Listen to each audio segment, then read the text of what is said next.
2 yillar muqaddam rosa g'iybat qilganman. Kabob tayyorlab bermoqchiman. Bu nima emas, korrupsiya emas. Bu shunchaki ayb yuvish deymizmi? Ma'qulmi? Ajoyib. Bitta kabobxona ochsak bo'ladi. Bo'ladi. Hurmatli kuzatuvchilar, tez kunda mumkin. Xitoyning kelishi o'zbekistonlik tadbirkorlar uchun xavfmi bu imkoniyatmi? Dunyoning 5% aholisi biznes qiladi dedingizda darsda. O'zbekistondachi? O'zbekiston aholisi necha foiz biznes qilyapti? Kun sovuq bo'lishiga qaramasdan, hurmatli kuzatuvchilar, bugun 2 dekabr 18:30 soat biz dengiz sathidan bir necha 100 metr balandlikda ustoz Iroqning bilan juda go'zal chiroyli suhbat qildik. Bu shunchaki anons edi. Hammasi tez natija 5 yoki 6 ga kelsangiz u yoqda sodir bo'ladi. Hozir shu 3 hafta ichida 6 ta darsdan olgan emotsiyamni ozgina qismini bildirdim xolos. Assalomu alaykum hurmatli kuzatuvchilar. Achchiqchoy noodatiy uslubda tog'da nafaqat meni, balki menga o'xshagan juda ham ko'p bir to'g'ri yo'lni qidirgan insonlarning ustozi, ustoz Ibrohim Gulamov bugun Achchiqchoy mehmonlari. Ustoz, assalomu alaykum. Va alaykum assalom. Kayfiyatlaringiz yaxshimi? A'lo. Xo'p, suhbatimiz boshida men sizdan dengiz sathidan anchagina 100 metrlar yuqorida turib kuzatuvchilarimizni, tomoshabinlarimizni guvohligida rozilik so'ramoqchiman. Nima bo'yicha? Nima bo'yichaki, bundan chamasi 2 yillar muqaddam rosa g'iybat qilganman. U bir marta bo'lmagan, ko'p bo'lgan. Va bugun sizni bahonangizda boshqa siz kabi biznes murabbiylardan ham rozilik so'rayman. Ko'z-ko'zga tushganda alohida yana rozilik so'rab qo'yaman. Chunki o'sha ommaga chiqqan, ommaviy axborot vositalari tomonidan e'lon qilingan hamma narsaga ham ishonaverish kerak emas ekan. Biz o'sha ma'lum bir jurnalistlarni aytgan gaplariga ishonib shunaqa holat bo'lgan. Hatto kursingizga kelaman degan ma'lum bir odamlarni qaytargan paytlarimiz ham bo'lgan. Shuning uchun rozi bo'lasiz. Rozimiz. Xo'p, endi sizni roziligingizni yaxshilab olish uchun, yaxshi rozi bo'lishingiz uchun sizga kabob tayyorlab bermoqchiman. Bu nima emas, korrupsiya emas. Bu shunchaki ayb yuvish deymizmi? Bu yoqda qo'ra tayyor. O'zi pishirasizmi? Ha. Buxoroliklar kabobni ustasi bo'lishadi. Buxoro kaboblari. Siz har xil kaboblar iste'mol qilgansiz, nafaqat Buxoroda, balki chet ellardan. Buni shunchaki bir rozilik kabobi deb qabul qilasiz. Bu super kabobchisi emas. Va izningiz bilan shu kabobni qo'riga qo'ysam, suhbatni shu alfozda davom ettirishimiz mumkin. Aha. Xo'p. Ustoz, hayotimda bir boringani bir 20-chi marotaba kabob tayyorlatgan bo'lishi mumkin, lekin hech qachon bunaqangi haligi bosim ostida bo'lmagan kabob tayyorlashim. Ustoz, bundan bir necha yillar muqaddam NTT telekanalida Qopqon degan ko'rsatuvda boshlovchilik qilardim. Boshlovchilik qilardimda o'sha paytda har xil soha vakillari mehmon bo'lib o'sha ko'rsatuvda ishtirokchi bo'lib kelishardi. Va bitta chiqqanda 3 ta 4 ta ko'rsatuvning sonini yozib olardik. Va bitta sonida shunaqa bo'ldiki, Milliy teatr jamoasi alohida, Muqimiy teatr jamoasi alohida va tadbirkorlar. Va tadbirkorlar orasida aniq esimda bir Hasan aka va Husan aka Mamasaidovlar. Husan aka ovchi bo'lganlar. Yonimda Hasan aka o'tiribdilar. O'sha paytda bitta narsa meni ajablantirgan. Nima narsa ajablantirganki, hozir o'ylasak bir tomondan juda kulgili. Ko'rsatuvni administrator keldida, aka dedi, hozir dedi, birinchi Milliy teatr yozib oldik, keyin tadbirkorlar navbat keldi. Hozir dedi, tijoratchilar keldi dedi. Qanaqa tijoratchilar desa, magazinchilarda dedi. Shu tez o'tib yuboring dedi. keyin kirib kelishdilar. Endi Hasan akani ozmas tanirdim. Chaquvchilar demading ularni dedim. Munosabat shunaqaki, ana jamiyatdagi bir o'rta qatlamdan ham past odamlarga bildirgan munosabat bo'ladi-ku, shunaqa munosabat. Va bugun ko'ringki, bu jamiyat uchun bu soha egalari suv va havoda zarur ekan o'zi aslida. Qaysi nuqta deb o'ylaysiz? Bu millat, bu xalq nimaga ertaroq bu ish boshlanmadi? Masalan, mustaqillik. Umuman siz kabi insonlarga bo'lgan ehtiyoj deylik. Biznes murabbiylarini dars berishi. Nimaga sizlar ertaroq o'rtaga chiqmadinglar? Unaqa uzoq davrga borib taqalmaydi-da, yaqinda boshlandi-ku. Endi eslayman 2015-yil o'zi faoliyat 2015-yil boshlangan. Bizni konsalting faoliyatimiz o'sha paytda o'zbek auditoriyasida treninglar unaqa mashhur emas edi. O'tilmasdi desak ham bo'ladi. Masalan, 30 ta odamni yig'ishni o'zi bir katta bir mashaqqat edi, misollik. Bu menimcha ta'limga bo'lgan munosabatdan bo'lsa kerak deb o'ylayman. Ya'ni bizda shunday bir tushuncha borki, puling bo'ladigan bo'lsa, puling bo'lsa, u o'zing shundoq ham hamma narsani hal qila olasan degan tushuncha bor. Xo'p, bu tushuncha nimadan? Desak agar, misol deylik, biz SSRdan chiqqan Xalqmiz, davlatmiz. Agar bunday qarasangiz, SSRda planovaya ekonomika bo'lgan. Ya'ni iqtisodiyot rejalashtirilgan iqtisodiyot bo'lganda, ya'ni davlatning o'zi hamma narsani rejalashtiradi.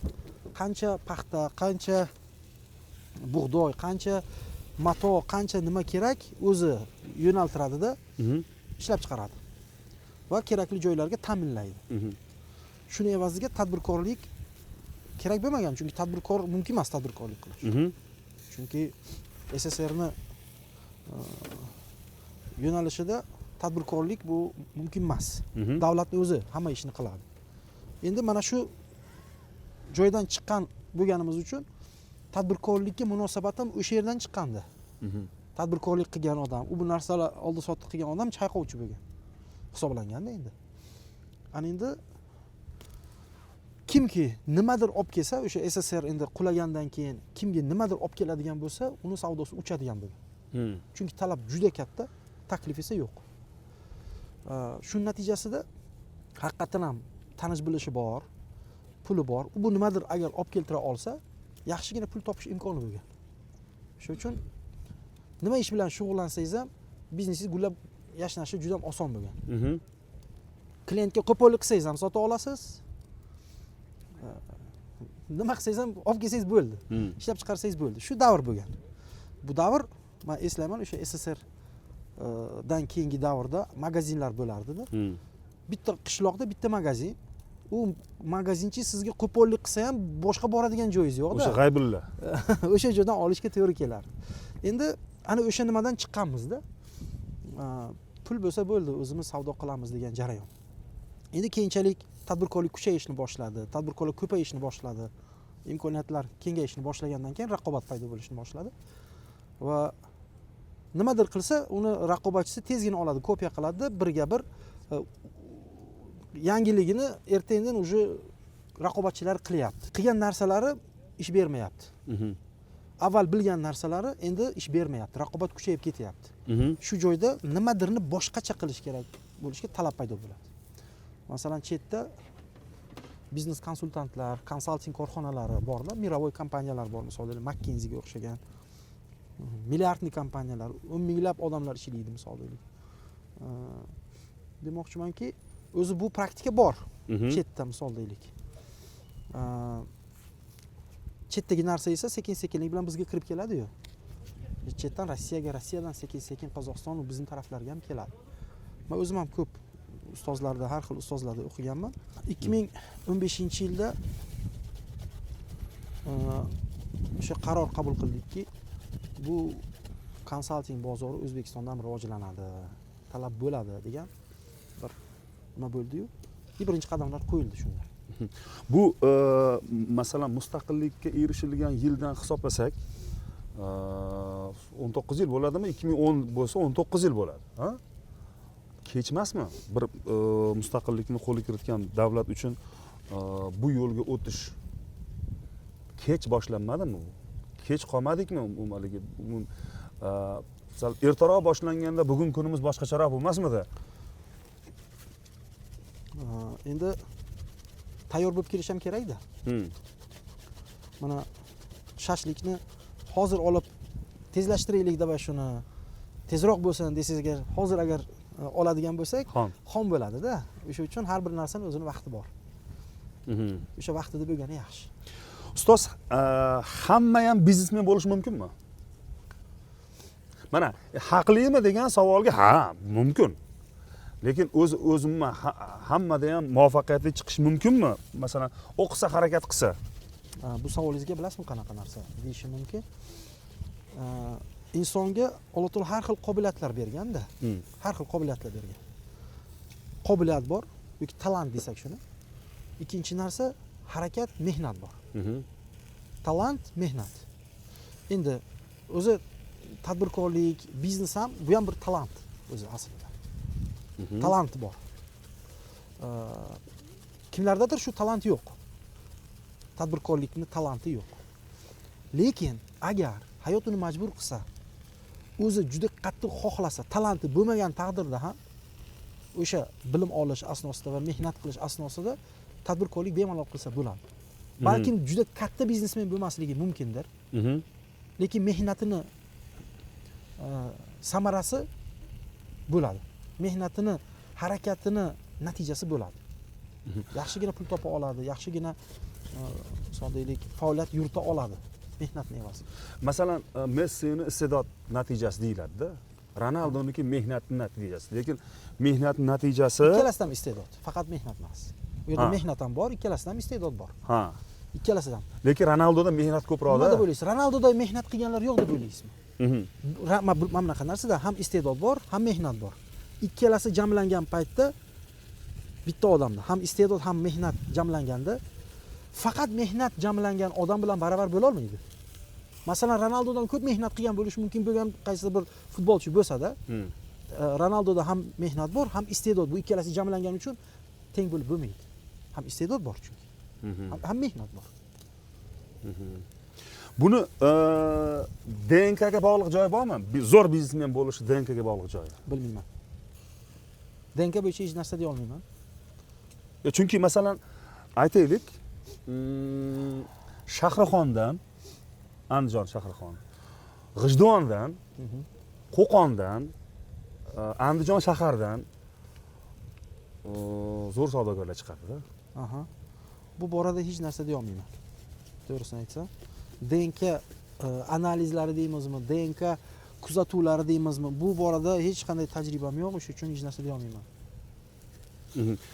Muhitni ta'siri, masalan, bitta tadbirkorning shakllanishi uchun muhitni ta'siri qanaqa? Endi muhit ta'siriga keladigan bo'lsak, men aytamanki, muhitni ta'siri o'ta katta ta'sirga ega. Ya'ni qanaqa narsa? Muhit, endi muhit nimadan boshlanadi desak, muhit ota-onadan boshlanadi. Qo'shnilardan boshlanadi. Ya'ni ota-ona, qo'shnilar, bu yerda maktab, institut, kollej, institut, bog'cha, sport bo'lsa sport, keyin armiya bo'lsa armiya, ishxona, xotin. Bular hammasi atrof muhit tashkil qiladi. Va bu muhit juda katta ta'sir qiladi. Aytish mumkinki, ustoz ham kiradimi? Kiradi. 99% ta'sir qiladi mana shu narsa. Hozir sanab o'tgan muhit 99% ta'sir qiladi. O'sha uchun muhitni qanaqa tushunish kerak? Yaxshi muhit bor, yomon muhit bor-da. Misol deylik, bir eshitdim. Bir boladan so'rashibdi, orzuying nima? Aytdiki, orzuyim Rossiyada borib ishlash. Muhitning ta'sirida qolganda u. Hamma atrofidagi borib ishlayotgan bo'lsa, u ham orzu darajasiga chiqqanda u borib ishlash misol deylik. Muhit konkretni ta'sir qiladi. Misol deylik, tushunchalarimizga ham ta'sir qiladi, harakatlarimizga ham ta'sir qiladi, fikrlarimizga ham ta'sir qiladi. Misol deylik, bitta oddiy misol. To'y qilmoqchisiz. to'yni ixcham qilish kerakligini prezident ham aytyaptilar, jamiyat ham aytyapti, butun dunyo aytyapti-da. Bu buncha pulni sarflab to'yga keyin butun umr qarz to'lab yurish nima kerak bunaqa narsa degan narsani aqlingiz bilan buni tushunib turibsiz-da.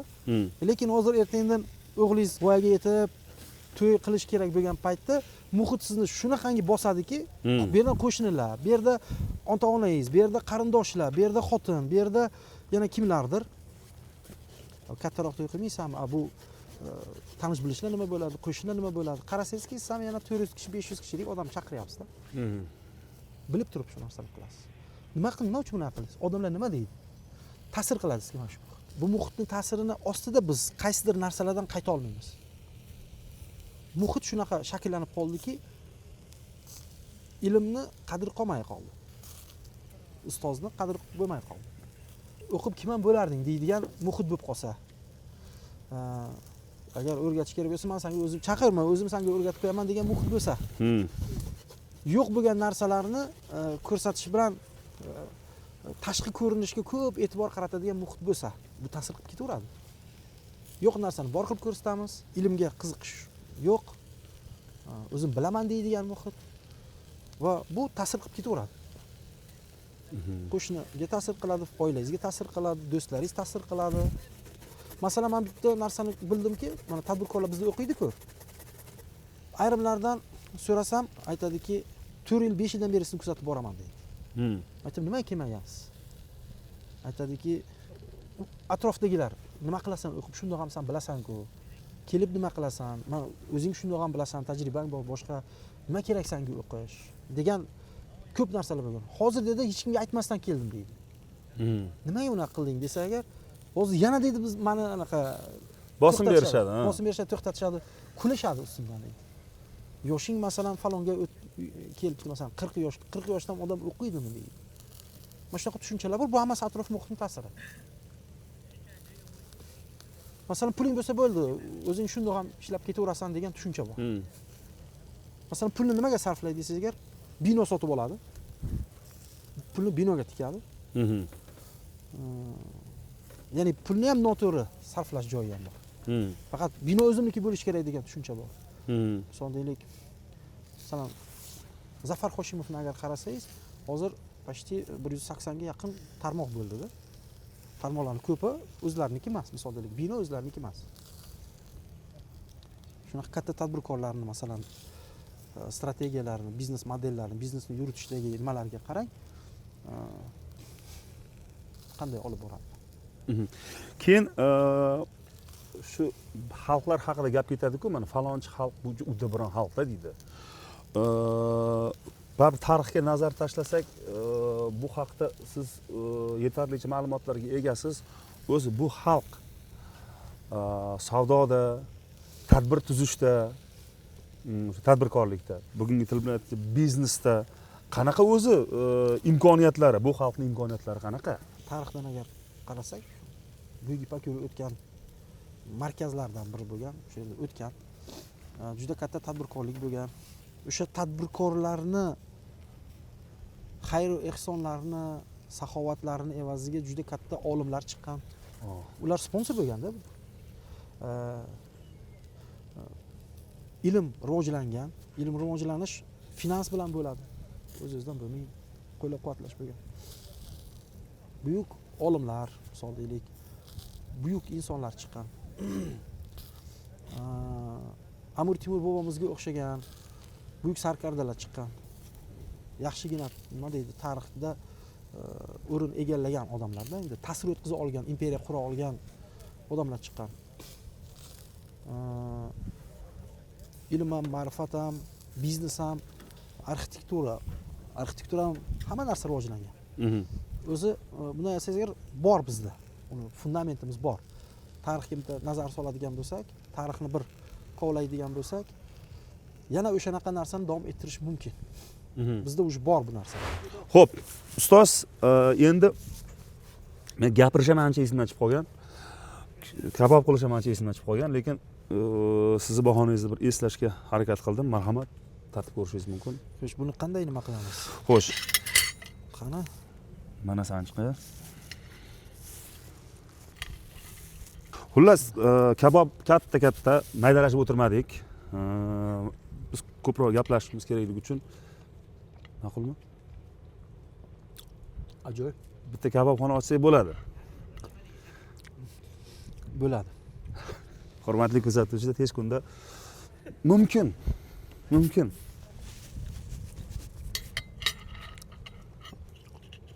Zo'r pishiribsiz. Bismillah.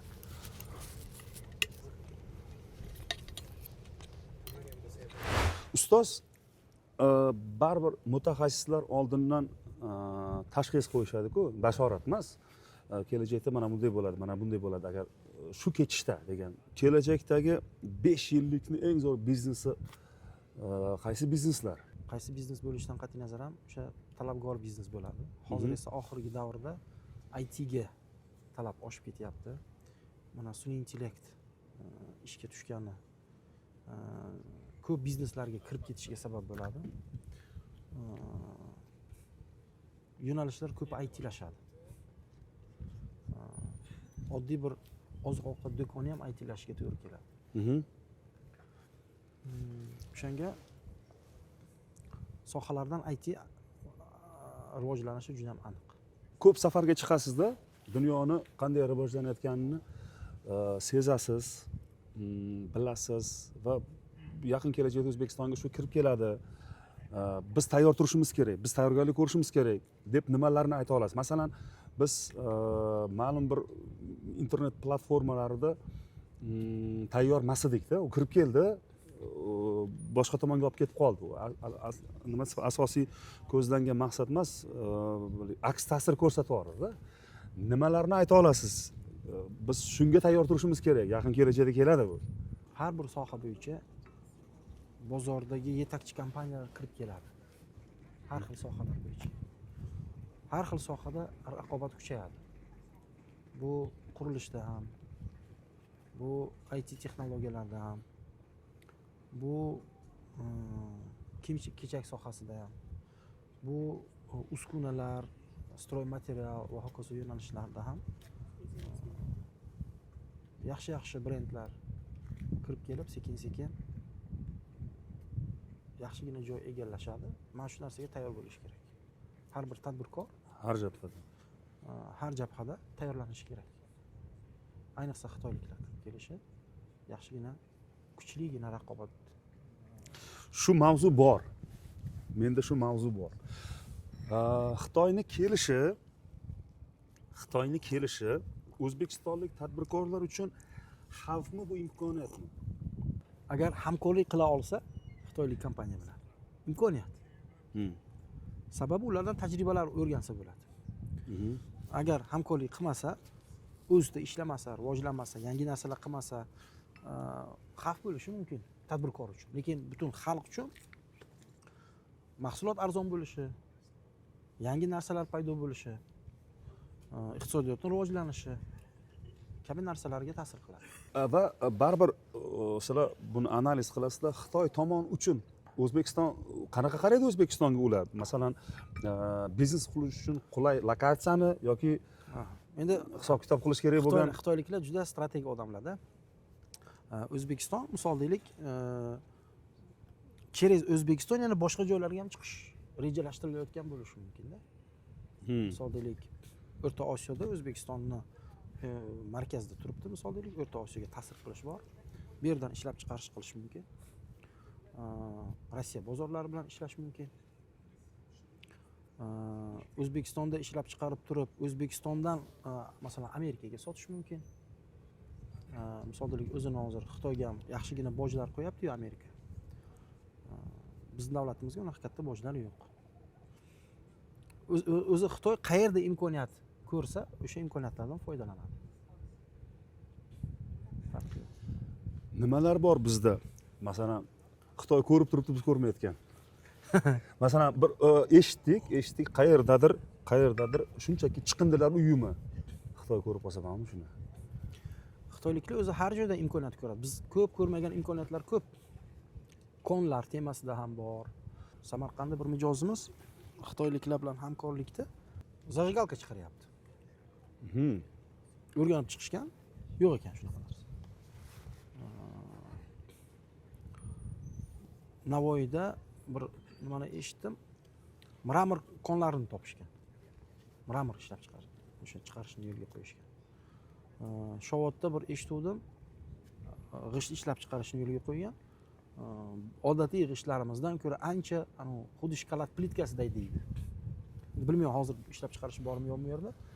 Tadbirkorlar har qanday sohada nimadir yangilik qilib, o'sha sohada o'sha joydagilardan ko'ra yaxshiroq narsa qila oladi. Xo'p, pulga boylik sifatida emas, shunchaki raqamlarga qaragandek qarash uchun odamga masalan ko'p pulni ko'rish, shularni o'zi yetarli bo'ladimi yoki bu ruhiyat bilan bog'liq narsami? Pulga shunchaki raqamga qarash, bir katta boylikka erishish kerakmi bu uchun? Shunchaki mana pulni masalan biz kabi odamlar 1 million dollarni ko'rsa bir seskanadi-da. Masalan aytaylik, siz kabi odamlar shunchaki raqamga qaraganda 100 million bo'ldi, 1 million bo'ldi. Bu uchun bir odamni bir ruhiyati ham boshqacha bo'lishi kerakmi yoki bo'lmasa shuncha pulni topgandan keyin qancha pul ko'paygan sari shunchaki pulga bir raqamga qaraganda qarash boshlanadimi? Yo'q, unaqa erishilgandan keyin oddiy holga aylanib qoladimi? Unaqa emas deb o'ylayman. Menimcha bu insonni ruhiy holati bilan ham bog'liq deb o'ylayman. Misol deylik, qancha pul ko'payib ketaversa, yana ketaveradi uni talabi misol deylik. Elon Musk ham o'zi pul yetmayotgan bo'lishi mumkin-da loyihalariga. Pulga bo'lgan talab ketaveradi. Endi bilmayman, bu falsafa bo'lsa kerak, ya'ni har bir insonni filosofiyasi bo'lsa kerak, unga qanday qaraydi. Misol deylik, kimdir uni hayotini mazmuni deb qarasa, kimdir uni bir instrument sifatida ko'radi. U menimcha tarbiya, o'sha yerda muhiti, o'zini ichki olami, shulardan kelib chiqib unda menimcha munosabati bo'ladi. Tadbirkor munosabati qanaqa bo'lishi kerak pulga nisbatan? Uni yaxshi ishchi deb bilish kerak. Ha, vosita. Pul bu yaxshi ishchi. Sizni ishingizni bitirib beradigan narsa. Instrument. Shunday bir instrumentki, boshqa instrumentlarning ustida turgan instrument. Bu bilan juda ko'p dunyoviy masalalarni hal qilsa bo'ladi. Shuna bir instrument sifatida ko'rish kerak. Telefon qanday bir instrument, uzog'ingizni yaqin qiladigan. Pul shuni ustidagi instrument. Telefonni tez almashtirishingiz qiyin bo'lishi mumkin, lekin pulni tez almashtirishingiz mumkin. Shunday berib, shunday nimadir olishingiz mumkin. O'sha uchun bu hamma instrumentlarning ustidagi instrument. Mana boy bo'lish bor-ku, boy bo'lish. Bu boy deyiladi-ku. O'shani martaba emas, kasbga aylantirib olish mumkinmi? Boy. Buni kasbi boy. Bu shunchaki erishgan, shu uchun harakat qilgan. Bugun mana boy deganda ko'pchilik hayoliga kibor, shunaqa odamlar keladi-ku. O'sha kasb shunchaki, u ham har kuni hamma qatori ko'chaga chiqadi, o'sha popkasini ko'taradi, boradi, ishini qiladi. Boy. Boylik uni kasbi, uni martabasi emas. Endi uni kasb desa bo'lmaydi menimcha. Endi biz ko'pchilik qabul qilgan kasb deganda qandaydir bir yo'nalishda, qandaydir bir mutaxassis nazarda keladi-da. Endi boylik bu moliyaviy holati bo'lsa kerak-da. Ya'ni insonni moliyaviy holati, masalan, xuddi sog'liqni ko'rganimiz kabi, sog'liq ham bu ham badanini holati-da. Yo u normada, yo u normadan masalan buzilgan misol deylik. Holati u misol deylik. Xuddi shunga o'xshab bo'lsa kerak. Pul ham bu holat, moliyaviy holat. Bor masalan moliyaviy holati, misol deylik, ayrim odamlar bor, ularning moliyaviy holati moliyaviy xavf holati deyiladi. Moliyaviy xavf. Ya'ni moliyaviy xavf holatidagi odam qanday odam desangiz, ularni to'lov qilish kerak bo'lgan to'lovlaridan ko'ra uni boyligini agar hisob-kitob qilib qarasangiz, boyligi yetmaydi to'lovga qaraganda. Hamma boyligini sotib qarzlarni yopadigan bo'lsa, yopa olmaydi, yana qanchadir qarzi qoladi. Agar mabodo shunaqa o'lib qolsa, u juda xavfli holat, moliyaviy xavf holat. Xuddi shunaqa misol deylik, moliyaviy xavfsizlik bor, moliyaviy barqarorlik bor va hokazo darajalar bor. Moliyaviy holatini darajalari bor. Moliyaviy erkinlik bor misol deylik. Pulga muhtoj joyi yo'q. Ibrohim Gulamov yaxshi tadbirkormi, yaxshi pedagog? Endi bir maqtash bo'lsa kerak-da. Yo'q, nisbatan. O'z bunisini desangiz ham, bunisini desangiz ham, ikkalasi ham qandaydir bir maqtov bo'ladi deb to'g'rimi? Uni bilmoqchi bo'lsangiz, uni bizni shogirdlarimizdan so'rash kerak-da. Ular baho berish kerak-da. Shu to'g'ri bo'ladi menimcha. Shogirdlaringiz O'zingiz aytgancha, o'zingiz aytgancha biz mana o'z dasturlarimizda qatnashyapsiz. O'zingiz baho menimcha bersangiz kerak. Qarang. Men oldin yaxshi tadbirkor deb o'yladim-da boshida. Siz misol keltirayotganda o'zingizni shu coachingni sotuvchilaringiz qanday sotganligini mana o'zingizdan misol keltiryapsiz-ku. Tadbirkor dedim. Lekin oxirgi 2-3 ta darsda zo'r pedagog. Zo'r pedagog. Chunki masalan Zafar Hoshim zo'r tadbirkorda. Biz mana tashqaridan qaragan odam sifatida shunaqa ko'raman, zo'r tadbirkor. Lekin bilmadik qanaqa pedagog. O'sha pedagogik xususiyatlar bo'ladi-yu ma'lum odamlarda. O'sha gapirishda o'quvchilar orasida har xil sharoitdagi moliyaviy har xil ta'minlangan odamlar bo'ladi-ku. Hammaga birdek ta'sir o'tkazishda ko'pchilik tadbirkorlar havas qilish kerak sizga. Nafaqat tadbirkorlar, balki o'qituvchilar ham. Sizlarni, ya'ni biznes murabbiylarini paydo bo'lishingizni bitta quvonchli holati bor, quvonchli tomoni bor. Bu tomon shuki, ilmni pulga sotish mumkin degan narsani boshida qabul qilish olmadi. Balki o'sha biznes murabbiylar haqida, o'sha treninglar haqida odamlar noto'g'ri fikrlari ham shundan paydo bo'lgandir. Endi ana quruq safsata gapini pulga sotib olamizmi degan 3-4 tasi birlashib chiqqandi. Va mana sekin bu o'zi fikr bor-ku. Mana ilmga pul to'lanadi degan bu eski fikr bu. Chunki bizda ta'lim hech qachon pulga sotilmagan. Ya'ni davlatning o'zi o'qitgan, pul to'lanmagan, bepul bo'lganda ta'lim. Bepul bo'lgandan keyin uni qadr qiymati ham tushish holatiga olib kelgan. Bepul bo'lgan evaziga. Va odamlarning ongida, massiviy odamning ongida ilm bepul bo'lishi kerak degan tushuncha bor. Lekin tarixdagi nimani qarasak, masalan Abdulloh ibn Muborakning kitoblarini agar qarasak, o'sha aytadilarki, qizil tuya narxidagi kitoblar sotib olganlar. Qizil tuya endi hozirgi bilmayman qanaqa mashina bilan uni taqqoslasangiz bo'ladi. Sondaylikda. Ilmning narxi bu. Ha, shunaqa. Qadri ham bo'ladi shunda. Va hozirgi O'zbekistonda umuman bu qaysi sohada bo'lishidan qat'iy nazar, faqat bu tadbirkorlarni sizlarda olayotgan ilm emas, o'zi umuman hozir O'zbekistondagi ilmning narxi bu ilmga nisbatan bu normalmi? Bu narx. O'sha pastdan tepagacha olib qaraylik. Masalan, eng qimmat kontrakt to'laydigan universitetlar va institutlarga tayyorlaydigan nimalar? Repetitorlar, ha? O'shandan boshlab hammasi ilmga ajratilayotgan, to'lanayotgan pul-ku. Shu boshdan oyoq nazarda tutsak normalmi bu? Men u yerdagi narxlarga bo'yicha hech narsa demayman, lekin sizga aytishim mumkinki, qanday bo'lishi kerak? Summa muhim emas. Muhim narsa o'sha summani to'laganda o'sha to'lov qilayotgandan ko'ra ko'proq narsa ola olishi muhim. Misol men bitta o'qishga $40,000 sarflaganman. Bitta joyda o'qiganman. $40,000 to'laganman. Ya'ni o'qishning o'zi 30,000 ga tushgan. Borib kelish, gostinitsa va hokazo yil davomida borganman. $40,000 pulim ketgan. Lekin men 1000 roziman-da $40,000 to'laganimga. Agar shu bilmayman 100,000 bo'lganda ham baribir rozi bo'lardim. 100,000 dan ham, chunki bilamanki undan ham ko'proq narsa olaman. Men u o'qishimni pulini oqlab, ancha oldin oqlab bo'lganman misolga. Bunaqa o'qishlardan bir nechtasida o'qiganman. Doim oqlagan o'zini.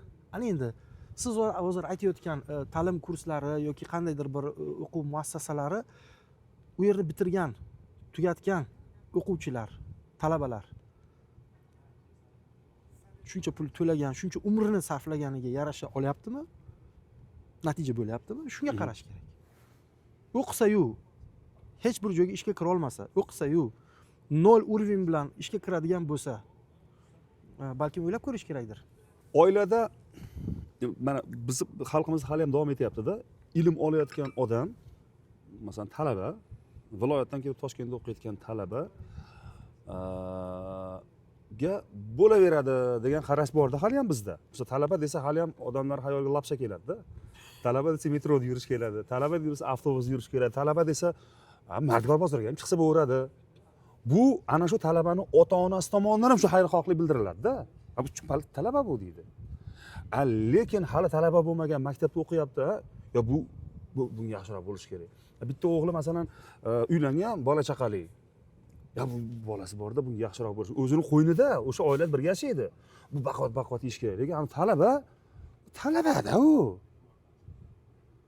Afsuski bu munosabatlar hali ham davom etyapti. Bitta oilada o'rtahol bir o'zbek oilasida masalan aytaylik o'sha 3 nafar farzandi bor, ota-ona, bu dadalar bordir. Oilani oylik daromadlarini, oylik foydalarini, topayotgan pullarini qancha qismini ilmga sarflanish kerak. Bu muntazam sarflanish kerak. Masalan, u oilada aytaylik maktab yoshida hech kim yo'q. Institut yoshida ham hech kim yo'qdir. Bu degani bo'ldi, ilm tugadi degani emas u. O'zi muntazam qancha mablag' sarflab turish kerak. Endi men o'zimni tavsiyam 10%. Kam emasmi? Hozirgi holatimizda. Nimaga hozirgi holatimizdaki? Chunki bizcha unaqa men tadbirkor sifatida aytyapman-da. Men tadbirkor sifatida aytyapman. Endi har xil oilalar bor. Misol deylik, prosta oylikka qarab qolgan oilalar bor. U yerda u 10% hech narsa bo'lmasligi mumkin. Tadbirkor sifatida 10%. O'zingizni, komandangizni, oilangizni rivojlantirishga ajratishingiz kerak. Endi menimcha shu sharoitdan kelib chiqqan bo'lsa kerak-da, keyin shunga qarab bo'lsa kerak. Ana fikr qo'shasizmi? Hali ham o'sha talabaga nisbatan bu yerda yana bitta muhim joyni aytib ketaman. Misol deylik, mana bizda pulni Rossiyaga borib topiladi, boshqa qilinadi, biz to'yga sarflaymiz-da. Ta'limga umuman sarflamaymiz biz. Chunki biz bilamiz deymiz. Hindlarda ahvol bizdan ham yomon. Ayrim joylarda-da endi. Ular pul yig'ar ekanda bolasini universitetga, institutga o'qitishga fokus qaratar ekan. Topganini shunga sarflar ekan. Yemaydi, ichmaydi, topganini shu o'qishga sarflaydi. Bizda yemaydi, ichmaydi, topganini farzandini kiydirishga va farzandini uylantirishga qaraydi. Agar mana shu tendensiya o'zgarsa, ta'limga, u ham qanday ta'limga desangiz agar, prosta diplom uchun o'qiladigan ta'limga emas, va hayotda real bir ish beradigan, hayotda insonni o'z o'rnini topishga sabab bo'ladigan yo'nalishga qaratilsa, menimcha yaxshi natijalar bo'ladi. Chunki bizni xalq mehnatsevarligi bor. Masalan, Amerikada bo'ldim, Angliyada bo'ldim, Koreyada bo'ldim, Xitoyda bo'ldim, Rossiyada bo'ldim, Vyetnamda bo'ldim, qanchadir joylarda bo'ldim. Va shuncha tadbirkorlarni ko'rdim. Tadbirkorlarni olib bordik, Turkiyalari, hamma joylarda ko'rdik-da. Bizning tadbirkorda duh bor. Jahongir Ortiqxo'jayev aytadilar, duh deydilar-ku. Duh bor. Ikkinchidan, energiya ham bor. Osh qazilarni uradi-da, energiya ham ko'p-da. Uchinchisi shu ilm. 3 ta narsa agar jamlansa, bizning tadbirkorimizni to'xtatib bo'lmaydi deb o'ylayman. U dunyoni har joyda biznesini qilib, yaxshigina o'rinlarni egallashi mumkin. Uchinchisi mana shu ilm kelgan joyda o'zim bilaman deydi. Shuni evaziga nima bo'ladi? Duh bor, energiya ko'p, o'zini qiynaydi. Mashina buksavat qilaveradi-yu. Shunga o'xshaydi. Juda ko'p mehnat tikadi-da, natija kam bo'ladi. Agar shuni ilmga asoslanib qilsa, juda katta natijalar eshiklari ochiladi. Chunki bizning ota-bobolar ilm bilan qilganda ko'p narsani. Bizni kimligimizni bilmoqchi bo'lsangiz, biz qurgan imoratlarga qarang deganlar. U ilm bilan qurilgan. Akustika, aerodinamika, hamma narsa ilmlari bilan qilingan narsa. Bitta shamni ichidagi hammom. Shunaqa narsalar qilingan. O'sha Buxoroda ham, Xivada ham qilingan kanalizatsiyalarni sistemasi qanaqa qilinganini bilishmayapti masalan. Ochyapti, ochgandan keyin uni qaytib joyiga qo'ya olmayapti. Qanaqa qilingan? Bu ilm bilan qilingan bu narsalar. Ilmsiz bo'lmaydi bu narsa. G'arb to'g'ri yashayaptimi, sharqmi? To'g'ri yashayaptimi? Biznes qilyaptimi, boshqa emas.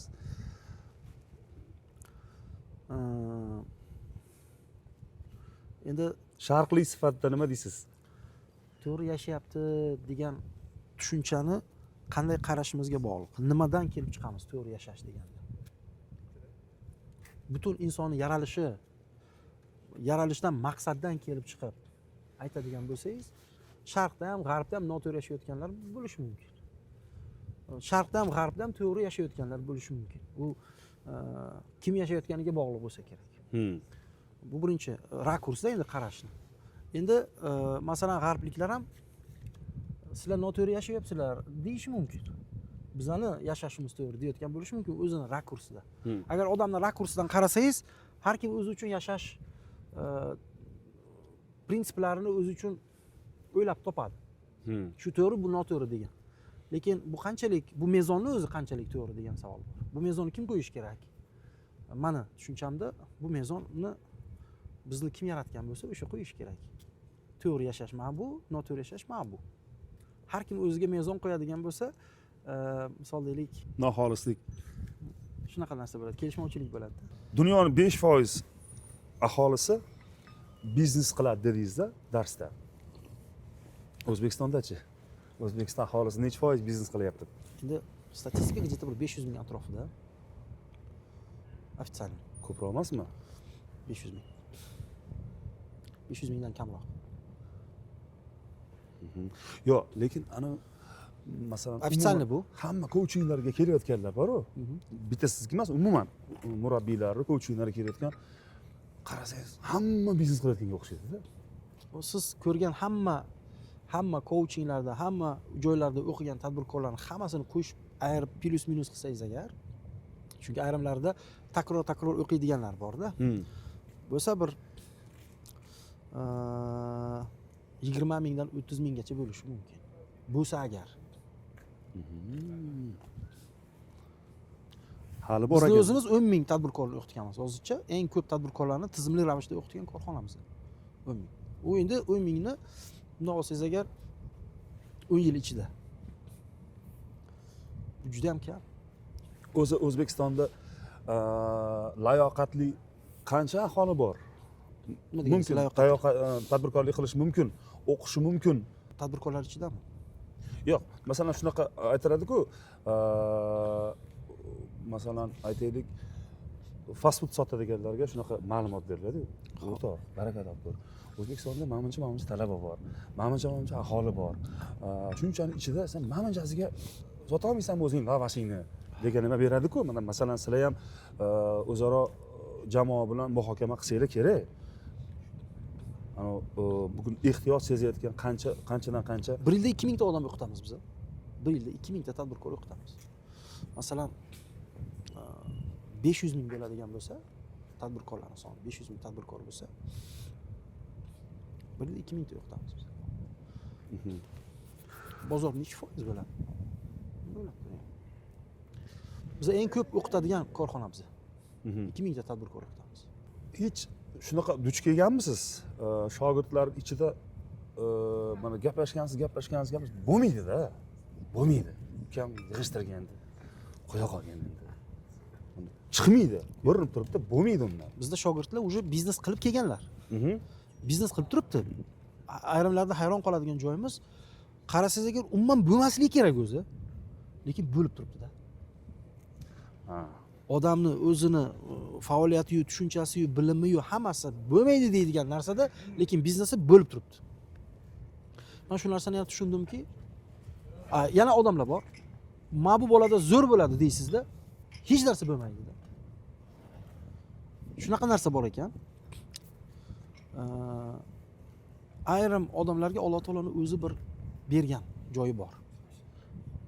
Ya'ni nima deydi? Alloh taolo besabab ham beradi-da.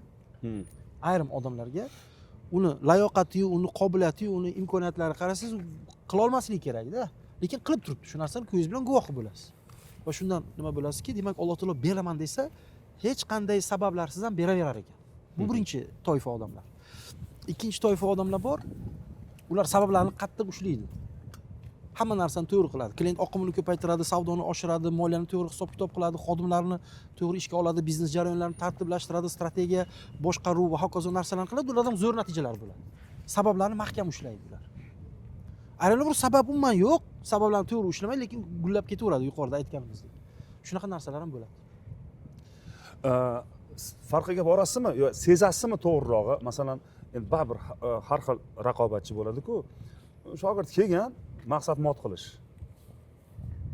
U yoqdan savol berib, bu yoqdan savol berib, o'sha maqsad ilm olish emas. Bo'ladimi shunaqa holatlar? Endi bizda odatda ikki xil holatga qarab kelishadi. Yo biznes gullab yashnayotgan bo'lsa keladi, yo cho'kayotgan bo'lsa keladi-da. Endi 99% holatda cho'kayotgan holatda keladi. Cho'kayotgan holatda kelgani u bu kelishdan oldin shu gaplarni gapirgan bo'ladi o'zi odatda. Unaqa, bunaqa men o'zim bilaman degan. Cho'kayotgan paytda o'zi iloji yo'qligidan keladi. Endi u unaqa gaplarni gapiradigan holatda bo'lmaydi-da odatda. Unda hozir nima desangiz ham aytganingizni qiladigan holatga keladi. Endi bitta ikkitalari chiqadi. Qandaydir savollar beradi, savollarga javob beramiz. Chunki uni holati bizda o'sha 10 mingta tadbirkorning ichida uni holati bilmayman bir 500 marta takrorlanganda. Uni muammosi bilmayman bir 1000 marta takrorlangandir. Bizda uni yechimlari bor. Har qanday savolga javob topsa bo'ladi. Bizda o'sha bu masalada ko'rib chiqqanmiz bu masalasini. Yangilik emas ko'pchilikda. Eski muammolar. 10 yil oldin qaysi masalalarni hal qilgan bo'lsak, hozir ham o'sha masalalarni hal qilyapmiz. Prosta endi nima deydi? 10 minginchi tadbirkorda bu. O'sha muammolar bilan keladi. Qarang ustoz, sizga keladigan tadbirkorlar baribir masalan unaqa katta biznes qiladiganlar emas-da. O'sha o'rta segmentdan yuqori o'sha atroflar. Bizda kichik va o'rta biznes egalari uchun bizning dasturlarimiz. Sababi kattalashtirishga yordam beramiz. Bularga ilm o'rgatish osonmi yo qiyinmi? Masalan aytaylik, 10 ta katta kompaniyani xo'jayiniga dars berish va 400 ta o'rta va quyi segmentda tadbirkorlik qiladigan tadbirkorlarga dars berish. Bu yerda bilasizmi nimaga muhim joyi? Bu yerda u tadbirkorning holatiga bog'liq. Masalan, juda katta tadbirkor borda, mana mijozlarimiz ichida kapitalizatsiyasi 100 million dollar. U odam 100 million dollar puli bor bo'lgan odam aytadiki, men bilmayman deydi. O'rganaman deydi. Shuncha narsani qilib qo'ygan, lekin bilmayman deydi. Ya'ni o'zini hech qachon bilag'on sifatida tutmaydi-da. Ya'ni bilmaydigan narsalar ham ko'p deydi. Ayrimlar bor, misol deylik, 1000 dollar zo'rg'a pul topadi, lekin hamma narsani bilaman. Bu yerda pul topish nimasida emas bu. Bu uni qanday o'zini his qilishida, qanday o'zini tutishida bo'lsa kerak. Ya'ni kamtarlik qilishida yoki manmanlik qilishida, tarbiyasiga, ruhiy holatiga bo'lsa kerak deb bog'liq.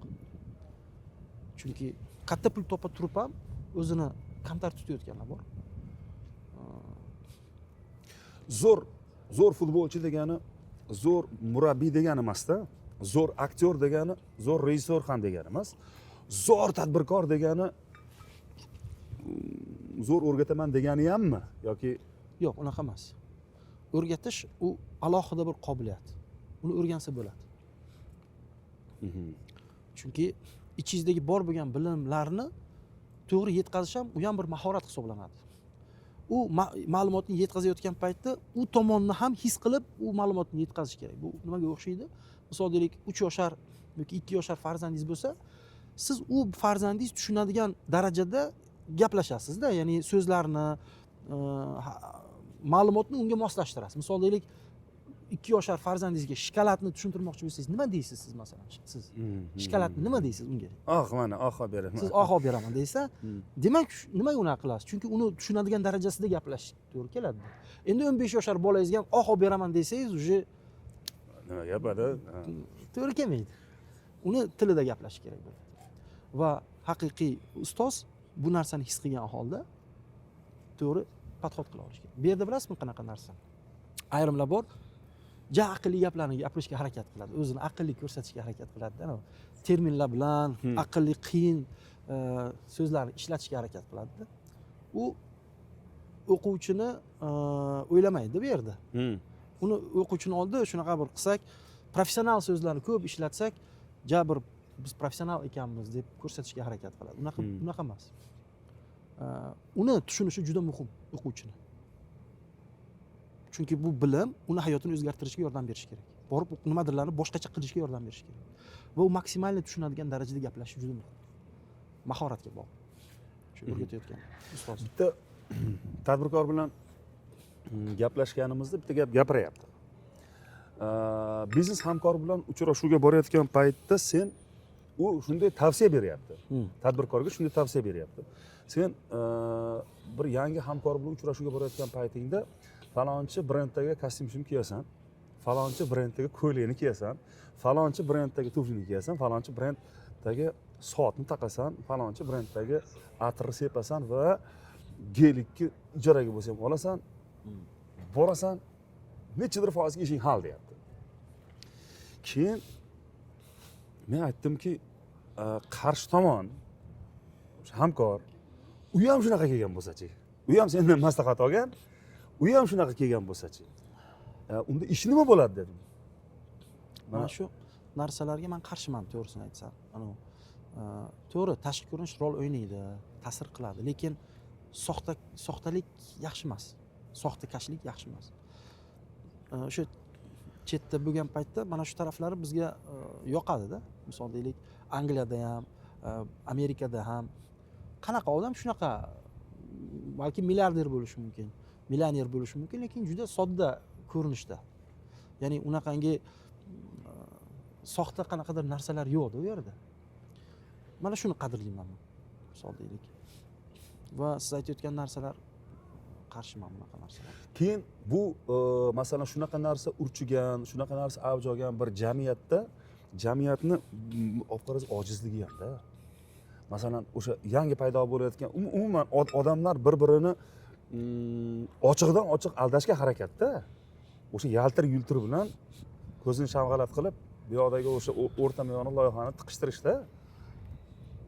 Bu baribir bitta biznesmenni bitta ishi bitishiga sababchi bo'lishi mumkin, lekin umumiy jamiyatning rivojlanishiga to'siq ko'p ular.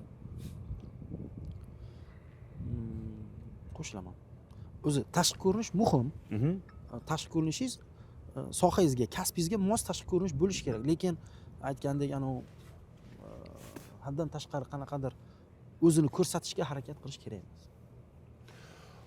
Xo'p, O'zbekiston Davlat san'at va madaniyat institutida tahsil olganman va mana shu institutning ustozlari talabalarga juda ham ko'p narsani mumkin emas deyishadi. Xususan mana hozir avj olgan narsa o'sha internet tarmoqlarida, xususan Instagramda aktiv bo'lmaslik. Hozir nimaga? O'qish davring deyishadi. Masalan, biz o'qiyotgan paytda televideniyega chiqish mumkin bo'lmagan. Nimaga? Endi talaba buziladi deyishadi. U yerda haqiqiy toza san'at emas, to'g'ri san'at emas. U yerda o'zini yo'rig'iga soladi. O'sha talabasini 4 yil mobaynida o'zini yo'rig'ida o'sha aytaylik Stanislavskiy degan teatr dohiysi. Ana shuni chizgan chizig'i, Qachonga edi u? Nechinchi yil? 2000-yillar. Mana hozir ham o'sha sistemada o'qitiladi. Va institut ustozlariga tashqaridagi ma'lum bir kurslar, aktyorlikni o'rgataman, nutqingni ravon qilaman, u qilaman, bu qilaman, va hokazo yoqmaydi. Yoqmaydi va afsuski so'nggi paytda natija berayotganlar va tashqaridagi o'sha kichkina studiyalardan qilayotgan ishlar natija beryapti. Har holda 5 yildir, 10 yildir ana o'sha studiyalardan chiqqanlar yaxshi yashayapti, tanilayapti va hokazo. Endi sizlarni paydo bo'lishingiz, biznes murabbiylarini paydo bo'lishi, iqtisodiyot universiteti, moliya institutmi, universitet bo'lganmi moliya? Talab ustozlariga qanaqa ta'sir qiladi? Ularning munosabati qanaqa? Har holda 4 yil bakalavriat o'qish kerak, 2 yil magistrda o'qish kerak-da. Ular Lekin bu yoqda bir oyda ular talabalarni o'qitadi. Biz real tadbirkorlarni o'qitamiz. Shuning uchun hech qanday konflikt yo'q deb o'ylayman. Kerak hozir bizda. Misol deylik, tadbirkorlikni rivojlantirishdagi mutaxassislar, kadrlar kerak. Nima deydi? Qaysi universitet, qaysi yo'nalish bo'lishidan qat'iy nazar, realni natija keltiradigan, qaysidir bir moliyachi bo'lib chiqsan, marketolog bo'lib chiqsan, bilmayman, professional HR bo'lib chiqsan yoki qaysidir bir boshqa kasb egasi bo'lib chiqsan, haqiqiysi bo'lib chiqsan, bizga как раз shunaqa kadrlarga talab bor. Tadbirkorlarimiz o'qiyapti hozir va bilyaptiki, yaxshi moliyachi kerak, yaxshi ijrochi direktor kerak, yaxshi menejer kerak, yaxshi upravlenец kerak, yaxshi HR kerak, yaxshi marketolog kerak, sotuv bo'limini rahbari kerak. Agar universitetlarda shu kadrlar yetishib chiqadigan bo'lsa, talab juda katta. Katta pullar to'lashga tayyor. lekin Endi agar haqiqatan ham shunaqa natija bo'layotgan bo'lsa, demak to'lovlarni oqlayapti ular. Agar bo'lmasa, endi shuni ustida ishlash kerak deyman. ularning munosabat qanaqa? Baribir eshitasiz-ku. Endi Ko'rishib qolasiz. to'g'risini aytsam, universitetni domlalari, professorlari bilan hech bir nimamiz tushmadi. Odatda bizni chaqirishadi qaysidir bir universitetlarda o'sha talabalar uchun treninglar va hokazolar o'tkazamiz. Bu bunaqa holatlarda yaxshi taklif qilishadi, o'tkazib beramiz. Lekin aynan siz aytayotgan qaysidir bir tashkilotlar bilan to'qnash kelganimiz yo'q. Menimcha bizni ularga hech bir ishimiz tushmagan. Qarang, shogirdlar orasida mana kelishgan, o'qishyapti, lekin sezyapsiz, juda imkoniyat yuqori, potensial, katta potensialga ega. Lekin qilib yurgan ishi endi buni sarflayotgan energiyasiga arzimaydi. Bo'ladimi boshqa qanaqadir katta kompaniyalarga taklif qilgan shogirdlaringiz? Falonchi aka, O'zi bo'ladi shunaqa narsa. Ya'ni biznesni potensiali unaqa katta emas. Masshtab yirik qilish va hokazo. Lekin odam katta. Ayrim payt bo'ladi shunaqa narsa. Juda katta narsalarni qila oladi-da. Prosta endi shu bilan shug'ullangan, mehr bergan, umrini o'tkazgan, o'sha uchun shuni rivojlantirishim kerak deb turib, shunga fokus qaratadiganlar bo'ladi. Prosta bizda bir paytni o'zida 300 ta 400 ta odam o'qiydi-ku. Har xil soha egalari. O'sha muhitga tushgandan keyin, 300-400 ta tadbirkorni ko'rgandan keyin, har xil daromadlar, har xil pul topishlarni ko'rgandan keyin, tanishuv bo'lgandan keyin, masshtablarni ko'rgandan keyin u yerda sohani almashtirish juda ham oson bo'ladi. Chunki 400 ta odam bilan tanishdi. Bunisi falon soha, bunisi falon soha. Bittasi Andijonda bo'lsa, bittasi Buxoroda misol deylik. Bu o'zi Toshkentda masalan faoliyat yuritadi. Konkurent ham emas. Bir-biridan tajriba o'rganadi, bilim, soha, yo'nalishini olib turib, sohalarni o'zgartirganlar bor bizda. Shunday. Bolani pulga o'rgatma. Bu yaxshi gapmi? Men qo'shilmayman bunga. Bizda qanaqa bo'ladi? Bola real hayotdan uzilgan holda o'qiydi, maktabda o'qiydi, boshqa universitetda o'qiydi, boshqa qiladi-da. Hamma ta'minotni qiladi otada. Birdaniga uylantiradi. Uylangandan keyin paqqa qilib hayotga chiqib qoladi. Qarasa, hayot boshqacha ekan. U yerda pul topish kerak ekan. Odamlar bilan munosabat qilish kerak ekan. Pul prosta o'z-o'zidan kelmas ekan. Yeb ichish u to'lovlari bor ekan buni. Agar ijarada tursa, uni to'lovi bor ekan. U hayotdan nechidir yillar uni haqiqiy hayotdan uzib, birdaniga katta bo'lgandan keyin haqiqiy hayotga tashlab qo'ygan paytda u dovdirab qoladi. Pul bilan ishlashni bilmaydi. Munosabat qurishni bilmaydi, komanda qurishni bilmaydi. O'zini xizmatini, misol deylik, biron bir kasb sohasi bo'lsa, uni to'g'ri taqdim qilishni bilmaydi. Sotishni bilmaydi o'shacha qilib aytsa.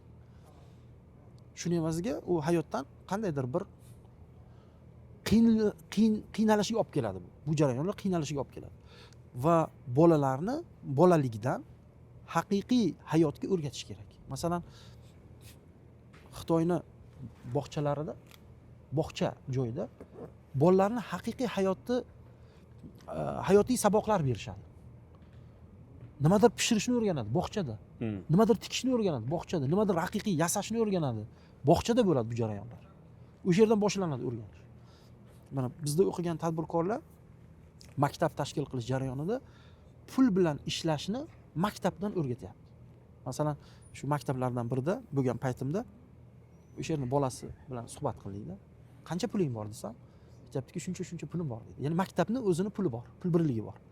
Bolachalar yaxshi dars o'qisa, vaqtida kelsa, odobi yaxshi bo'lsa, ma'lum pul topish yo'llari bor o'zini. O'sha yerda pullar topadi. Keyin bu pullarni borib turib, magazin bor u yerda, magazinda almashtiradi. Daftarga, ruchkaga, yana o'ziga kerakli bo'lgan, masalan, qandaydir narsalarga almashtirishi mumkin. Bolalikdan pul bilan ishlashni o'rganyapti bola. Ya'ni dunyoni haqiqiy nimasiga tayyor bo'lyapti. Buni hech yomon joyi yo'q. Bekzod Jalilov, Target xalqaro maktablari asoschisi, sizni yaqin ukangiz, yaqin hamkorsiz. Shu yigitni bir gap yoqadi. Bolani pulga o'rgatma. Bolani pulga o'rgatma to'g'ridir, lekin bolaga pulni o'rgatish kerak. Bolaga pulni o'rgatish kerak va tahsinga sazovor joyi Bekzod maktabida o'qiydigan 7-sinf, 8-sinfda o'qiydigan yigitlar orasida 300-400 million o'zimda oborot qiladigan bolalar bor. Bu yerda bilasizmi, mana IT va biznesga yo'naltirilgan mana shu Target maktabida biza hozir tadbirkorlarga o'qitayotgan narsalarimizni aksariyati o'sha yerda bor. Maktab bolalarida o'rgatiladi. Sizlar hozir mana o'zi o'qiyapsizlar bizda. O'sha narsalar Target maktabida o'rgatiladi. Yana qizlarim o'qiydi, borsam, "Mana bu satni o'rgandinglarmi? Mana buni o'rgan." Qayerdan bilasan? Biz 3-4 yil oldin o'rganganmiz bu narsani. Maktabda o'rganadi. Endi mana shu ishchilar emas, ish beruvchilar avlodini o'stirishga ham bitta katta bir mehnat bor. Katta g'oya. Shunday. Aktyorning bolasi aktyor bo'lishi yoki bo'lmasa prokurorni bolasi prokuror bo'lishi, militsiyani bolasi militsiya bo'lishi bu qanaqa darajada ko'p bilmadim, lekin biznesmenning bolasi hech bo'lmaganda bitta bolasi biznesmen bo'lishi juda ko'p ekanda. Bizning jamiyatimizda juda ko'p ekan. Bu qayerdanki Target maktabida o'qiydigan juda ham ko'plab o'quvchilar bilan gaplashganim va farzandlarimdan so'rayman, sinfdoshlaring otalari kim? Onalari kim, ha? Juda ko'pini ota-onasi biznesmen. Juda ham ko'pini ota-onasi biznesmen. Bu qanaqa darajada to'g'ri? Masalan, kimdadir bor o'sha layoqatda, o'sha biznes qilishi. Ko'p holatlarda shunaqa bo'lar ekanki, bu ba'zi bir biznesmenlarga yoqmas bu gap. Shuncha boyligi kimga qoladi, shuncha boyligi? degan qarash ham. Bu kimni qarashi? Sizni qarashingizmi? Agar sizni qarashingiz ma'lum bir biznesmen hali. Yo'q, kimga qolishi, bu yerda qolishda emas. Kim davom ettiradi? Bu yerda qolishda emas-da, u qolgan narsani to'g'ri boshqara oladimi, yo'qmi degan joyi ham bor. Xo'p, qoldirdingiz, unda savod yo'q, moliyaviy tushunchalar yo'q, moliyaviy intellekt yo'q, strategik qarash yo'q. Nima qiladi? Boylik qoldi. Yo'q qiladi hammasini.